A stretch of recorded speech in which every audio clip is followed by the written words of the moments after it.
All right, we're going.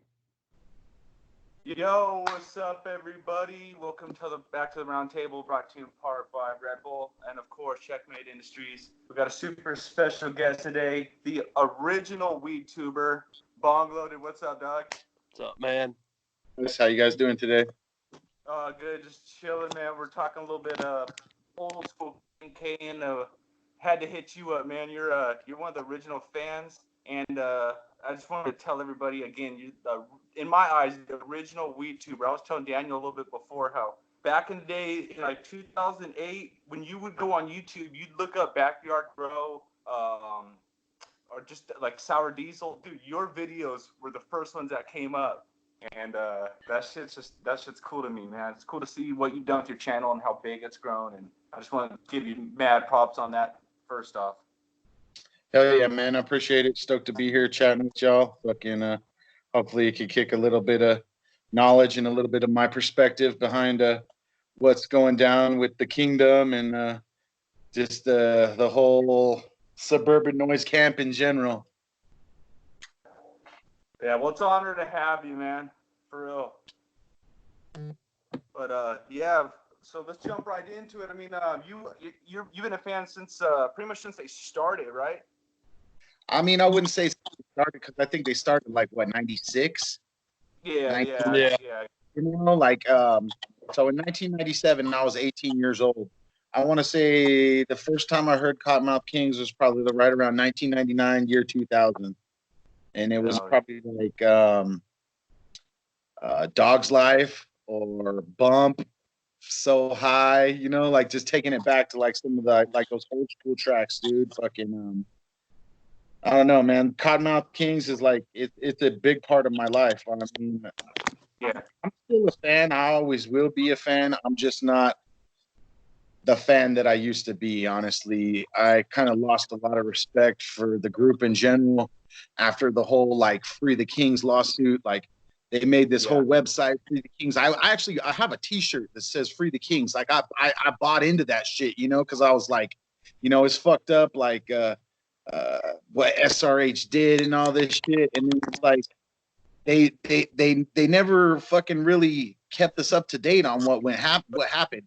I don't know if you guys know this, but the Kevin Zinger from SRH, he released a statement and he mentions my name in the statement. He's reading through Facebook comments. Really?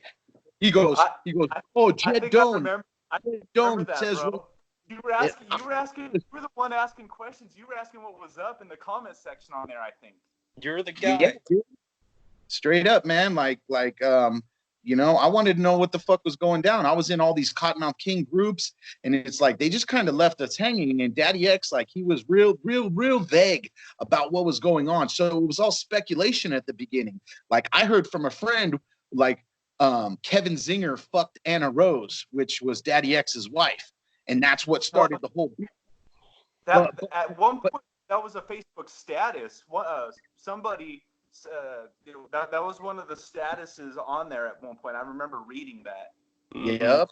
Yeah. So it's like Daddy X just kept putting all this shit out there, like this vague ass shit.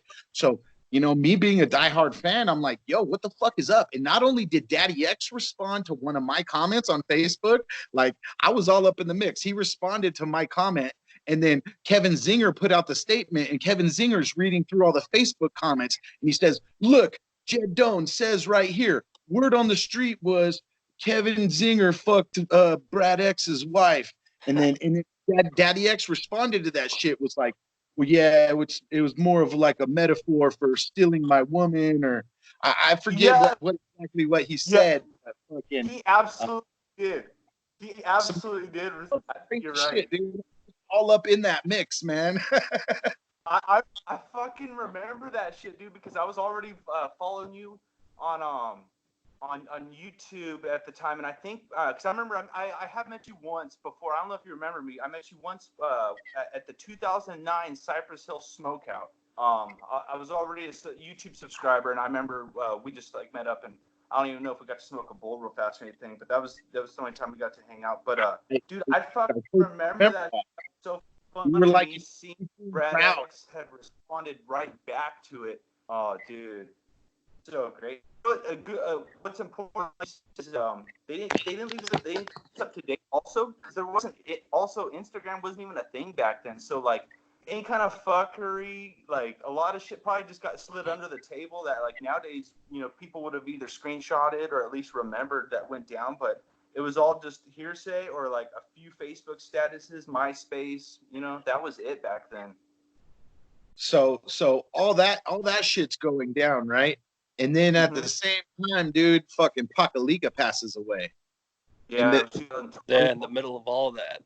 The way they did Pakalika, like, I don't know, it was just kind of fucked up, dude. Like SRH threw out a tribute concert and Cottonmouth didn't want to play it. Do you guys remember that shit? Yeah. SRH like a Pakalika tribute show at what is it? Not the Roxy, fucking. I think only Richter went.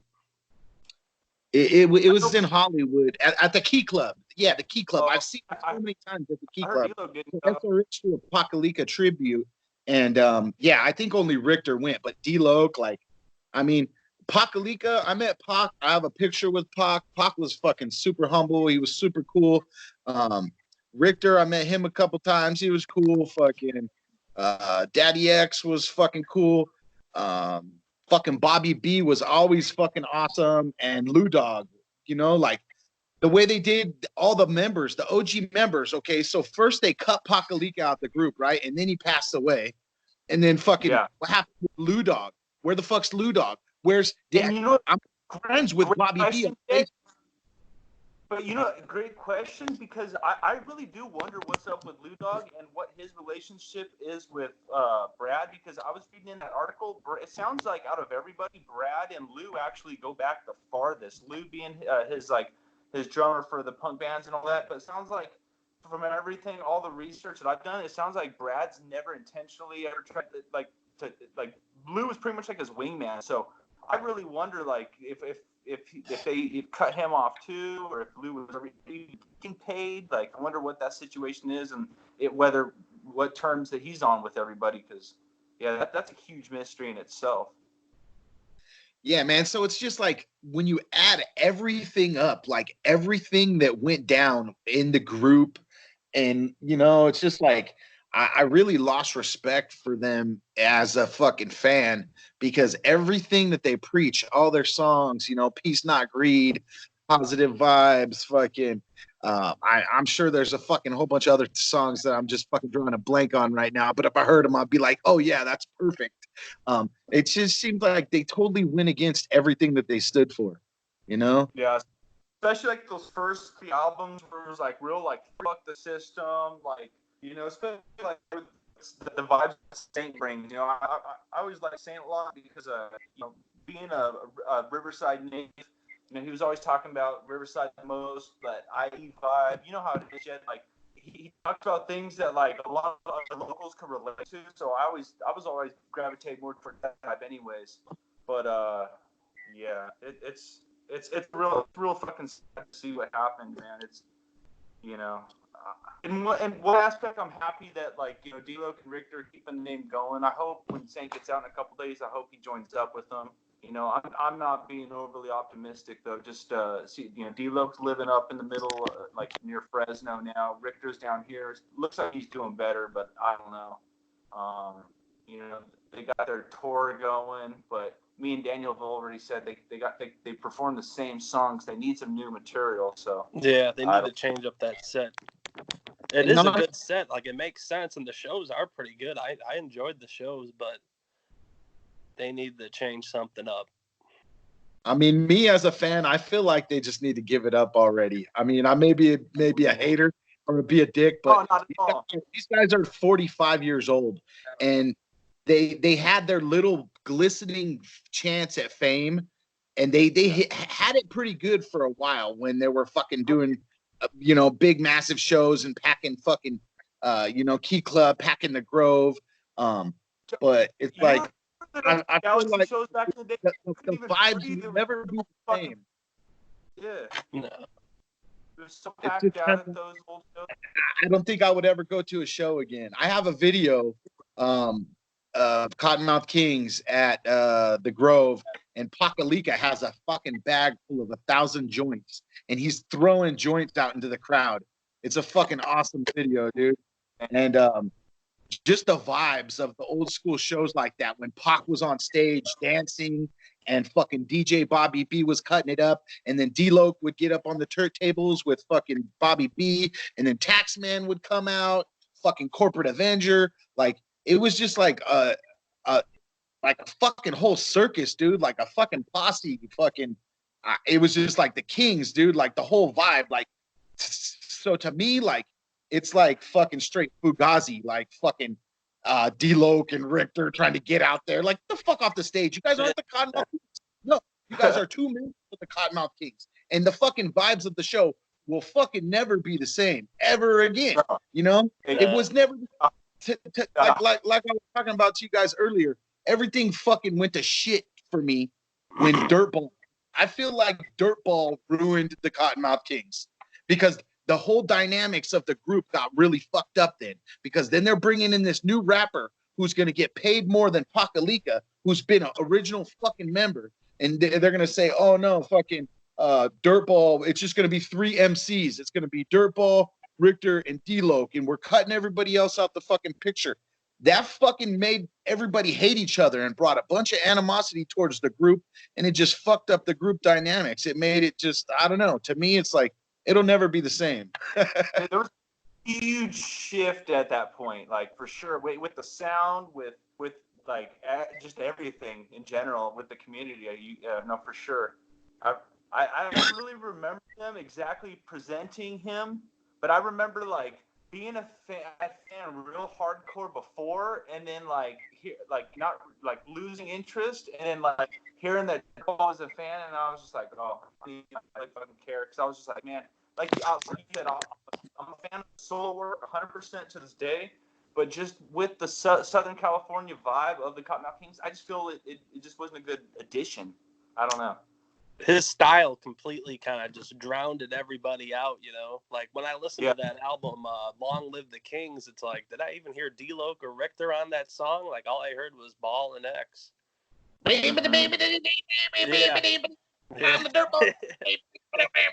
just don't really like his style, dude. Like, you're from Oregon. You ain't even from California. Get the fuck out of here.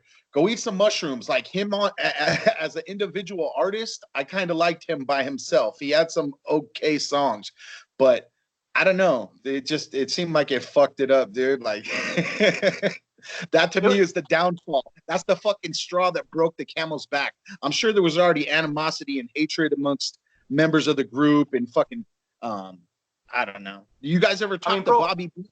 Have you guys heard Bobby B?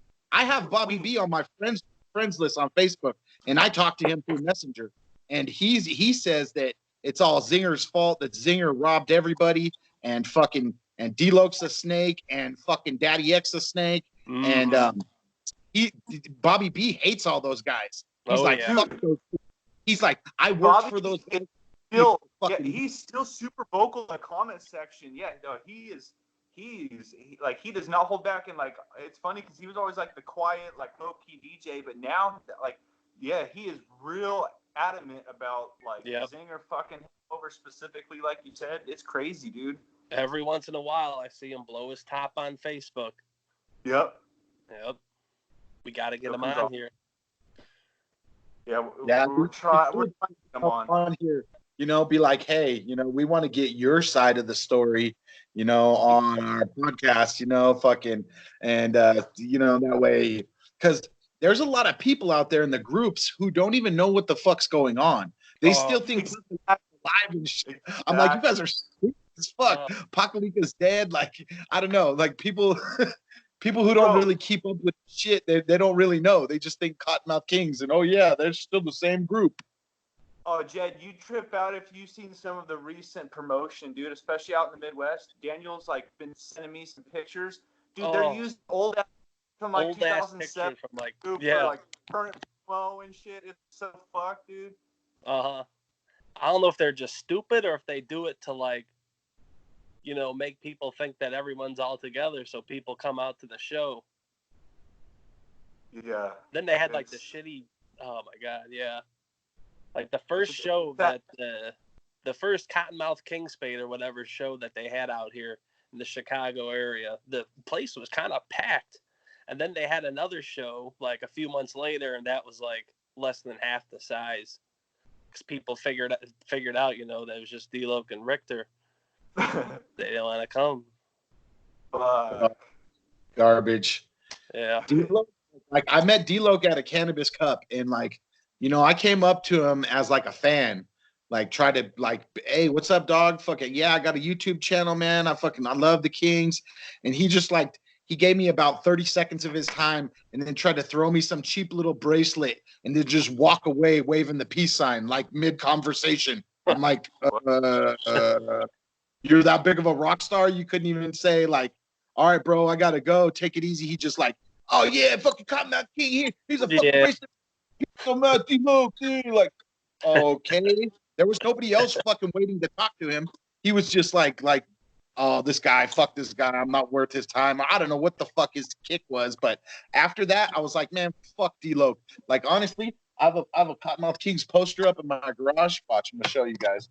I have a poster and I have D-Loc's fucking face covered up. Yeah.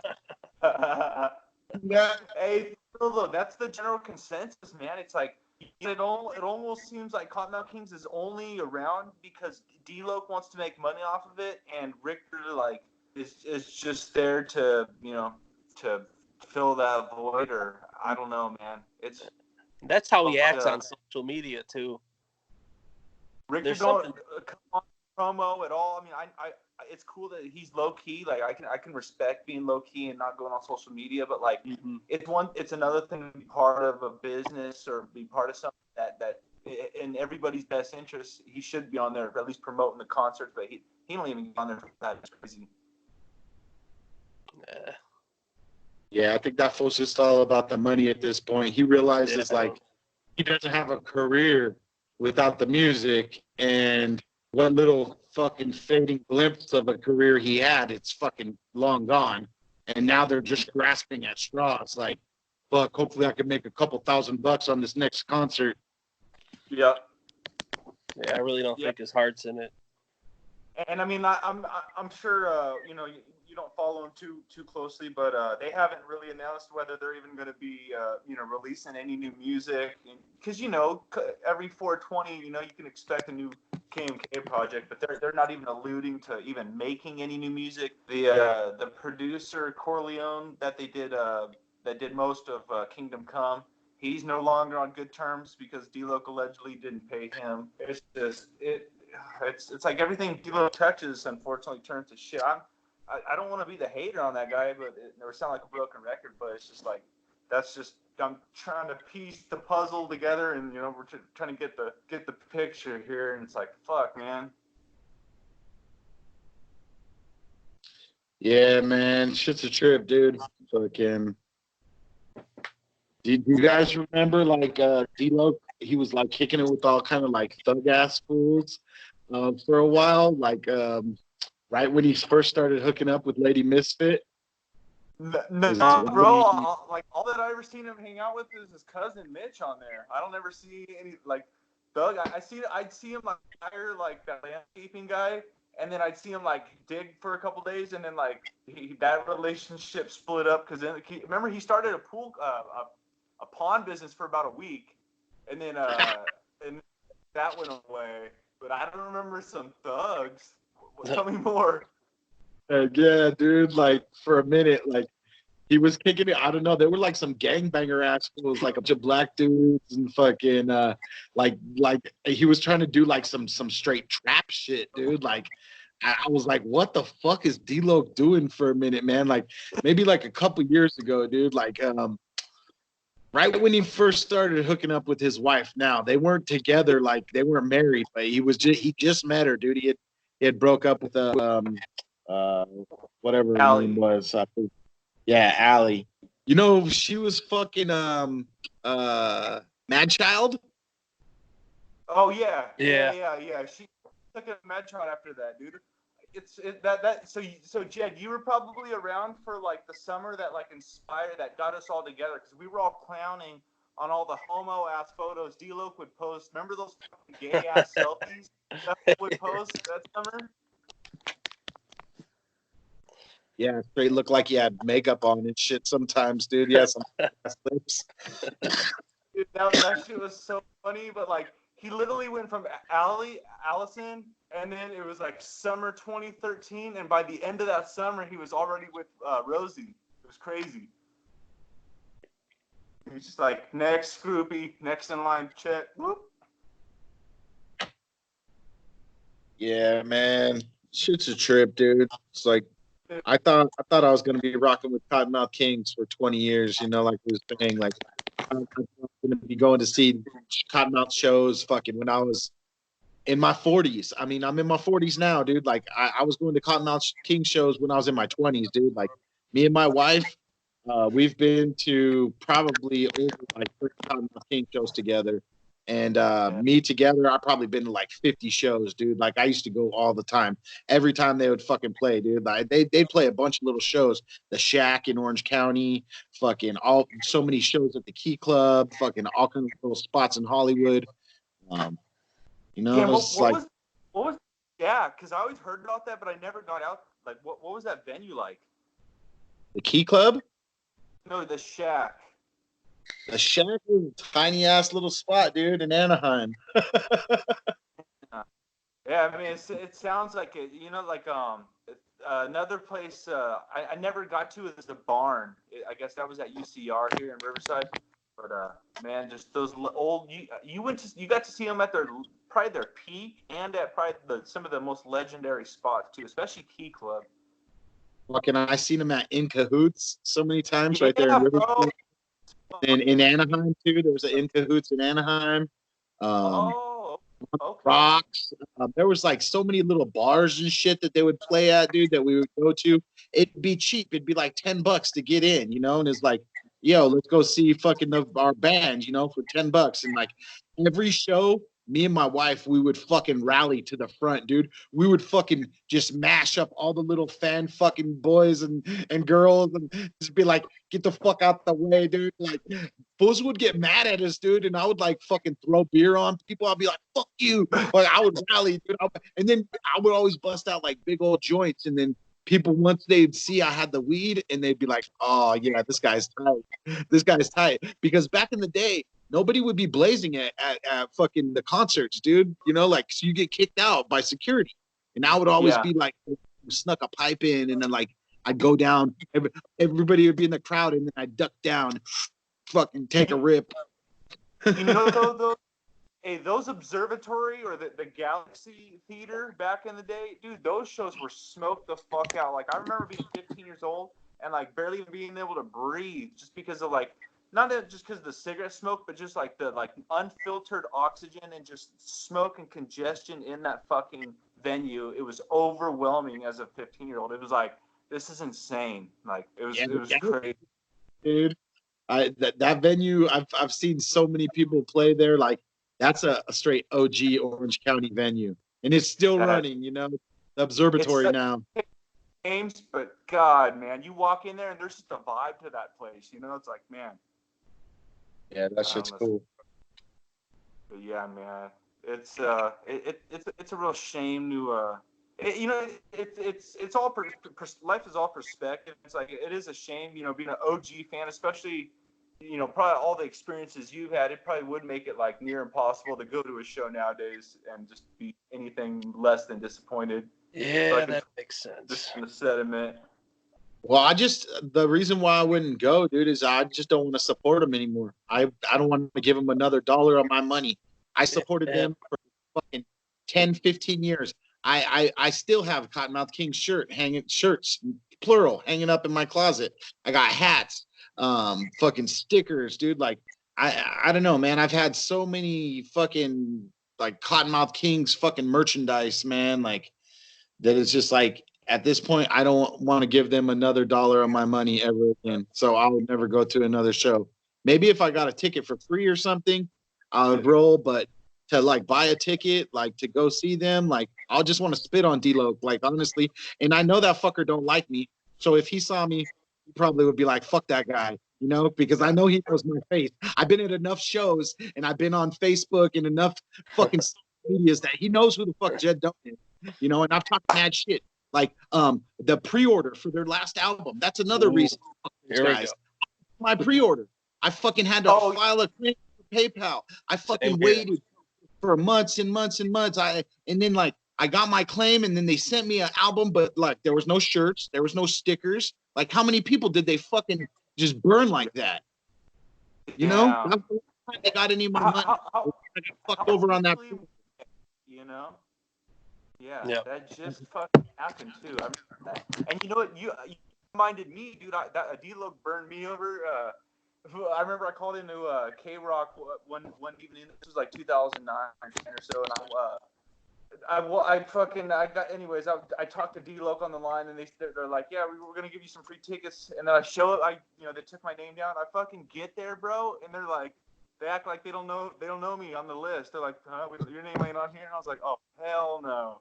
And it left a bad taste because I specifically had spoken to D-Lo on the phone, but I was like, man, these motherfuckers. He was like X103 or something, but oh man, but yeah, D-Lo's just got a bad business record. It seems like there's something seriously wrong with the man these days. I mean, when you see the way he types and the way he talks, like just last night he referred to Twisted as one person, and just there's something very wrong with him.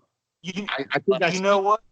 On his Instagram story, he's like, yeah, Saint Dog's getting out, and he's like weirded out for a second. Like, what the fuck is happening?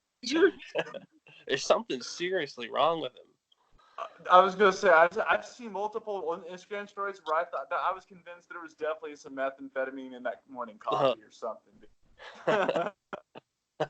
Hey, what do you guys think of those Cottonmouth King Jerome Bakers that they released though? Those shits is pretty tight. Exactly, Jed.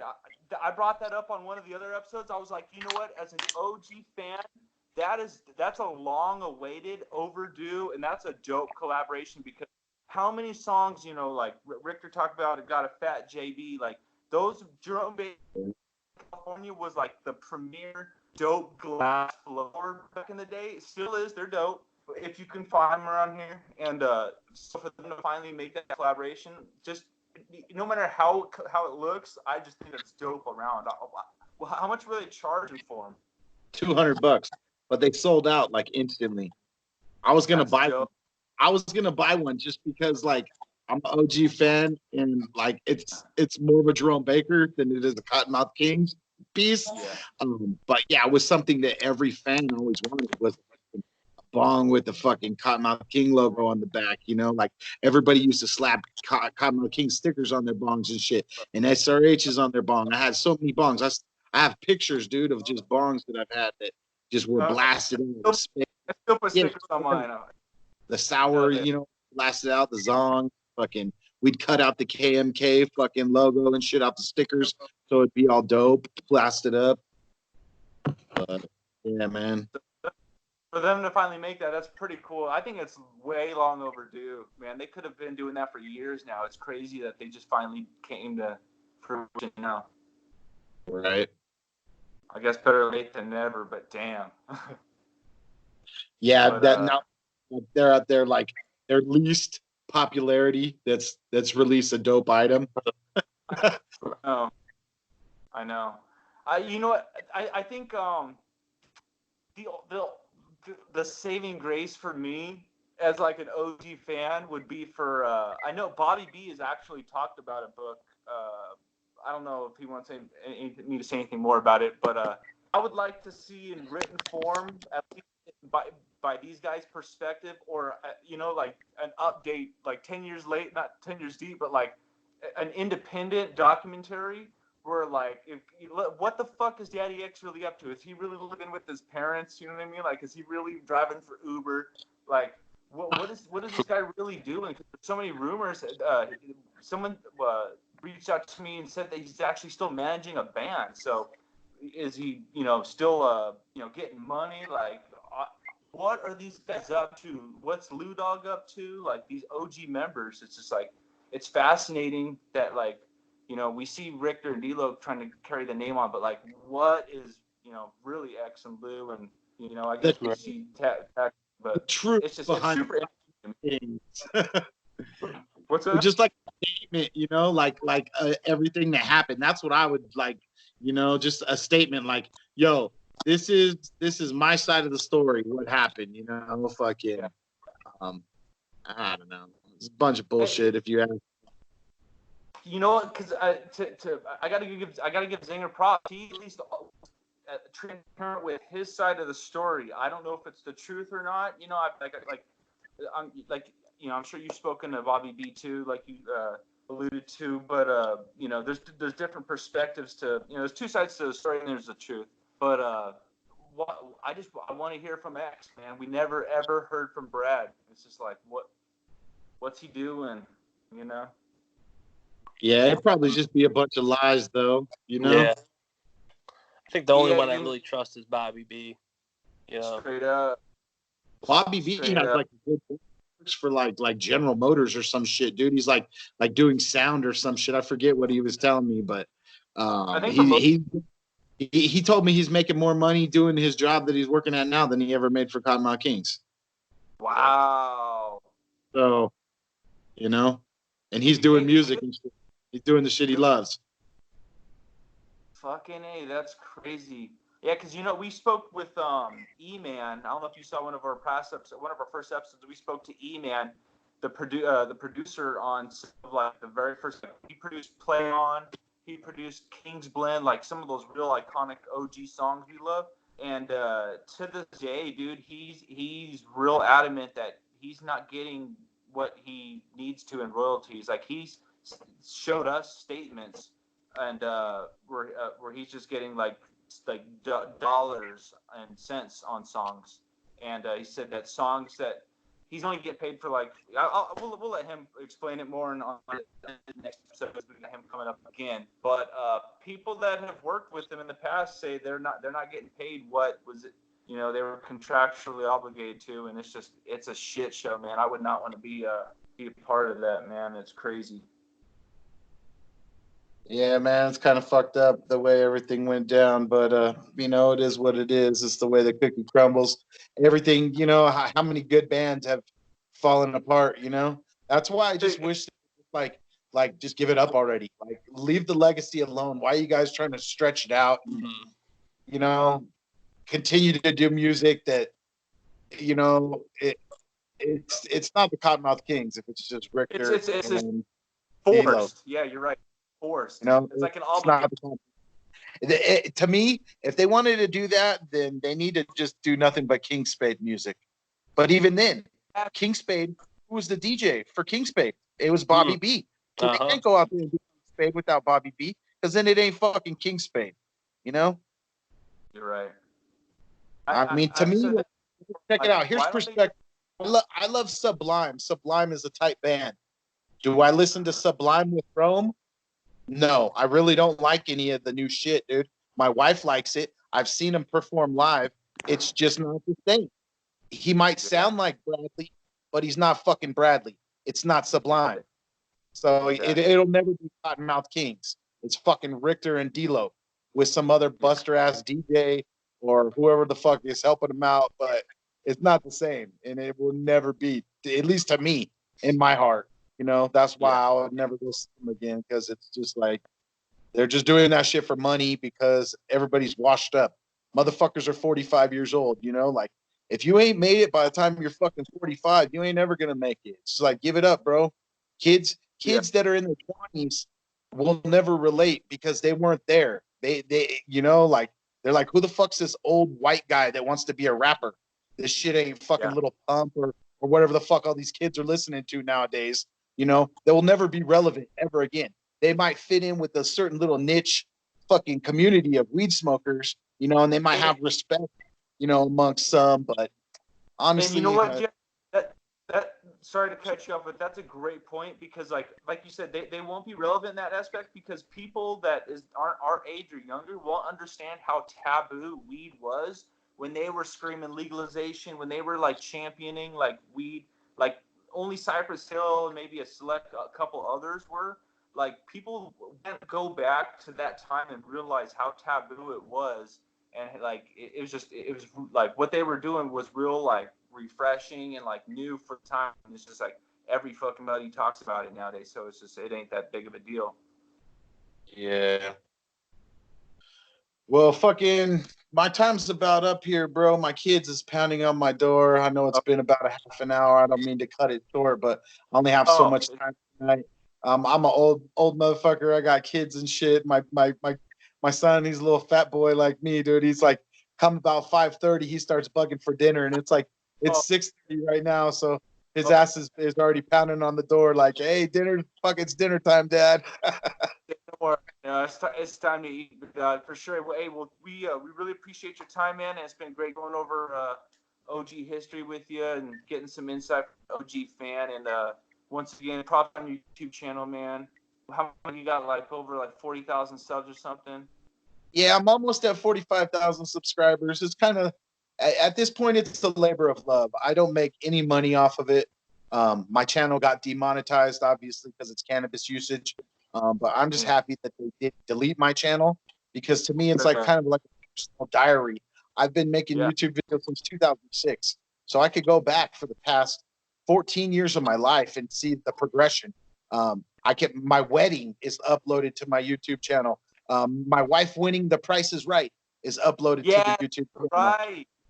My whole Euro trip. She won a trip to fucking Europe, and at the same time, the Cannabis Cup was going on in Amsterdam. So I got to go to Amsterdam. That shit's all on my YouTube channel. I got to I got to smoke a fatty with Be Real from Cypress Hill, like personal, like me, him, and 3 other people, like smoked this big fat joint.